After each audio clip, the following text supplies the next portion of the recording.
Bonjour, ici Sylvain Couillard. Je vous présente une capsule sur le logiciel Word, cette fois pour faire des tableaux.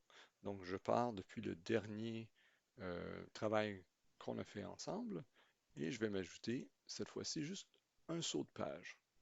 Donc, le saut de page, je peux l'avoir dans Insertion, saut de page. Je vais m'ajouter un tableau. J'insère ici un tableau avec 5 lignes, 3 colonnes. Alors, dans les cellules qui vont servir d'entête, j'inscris les lettres A, B et C et je vais remplir mon tableau avec des valeurs un peu au hasard.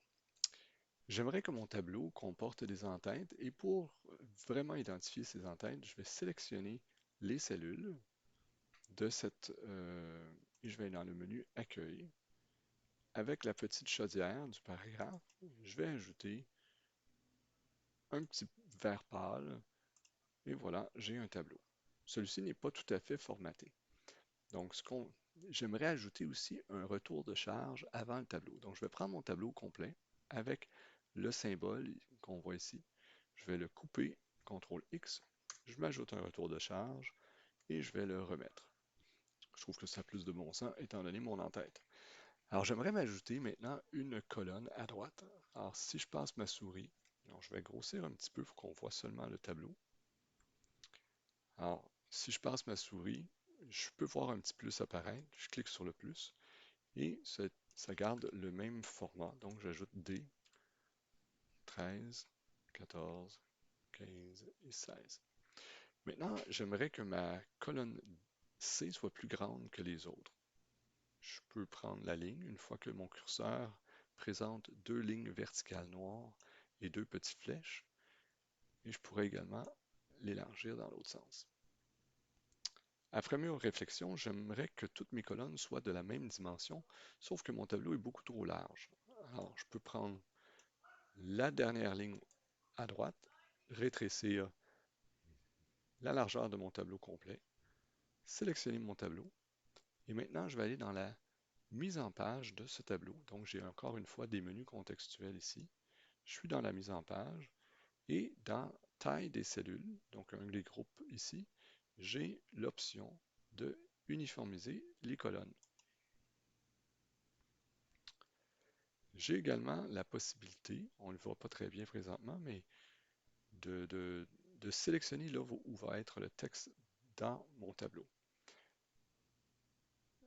Alors, je vais aller choisir la hauteur de mes colonnes, de mes lignes plutôt, un petit peu plus grande, et je vais aller centrer l'ensemble de mon œuvre. Alors, si je cache les codes dans Accueil, paragraphe, ici, je peux voir de quoi a l'air mon tableau. Je les remets parce que c'est comme ça que je préfère travailler.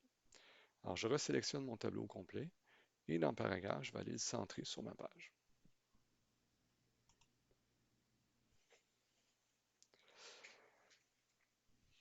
J'aimerais inclure un deuxième tableau cette fois, un peu plus bas.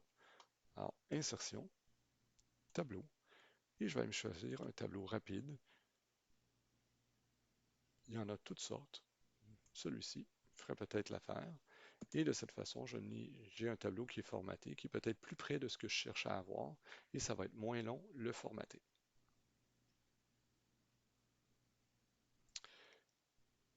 J'ai oublié un point dans mon tableau. J'aimerais que la bordure externe soit grasse. Alors, quand je choisis mon tableau, si je vais dans Accueil, j'ai un menu Bordure. Alors, si je clique sur la petite flèche à droite, je vais dans la bordure et trame à l'extérieur. Je vais aller choisir de personnaliser les bordures. Je vais prendre une ligne qui est beaucoup plus grasse et je vais faire le tour de mon tableau. Voilà. J'aimerais que maintenant que la ligne sous mon en-tête soit double. Donc, je vais choisir mon en-tête. Je pourrais cliquer à droite dans les propriétés du tableau, aller bordure et trame, et j'arriverai au même endroit. Donc cette fois, je vais changer le style de ligne. Donc je veux une ligne double. Et je vais cliquer dans le bas de mon en-tête. Donc ici, c'est un aperçu de ce que j'ai sélectionné. Et je vais l'appliquer aux cellules qui ont été sélectionnées. Maintenant, j'ai une belle ligne double sous mon en-tête. Voilà, c'est tout pour les tableaux.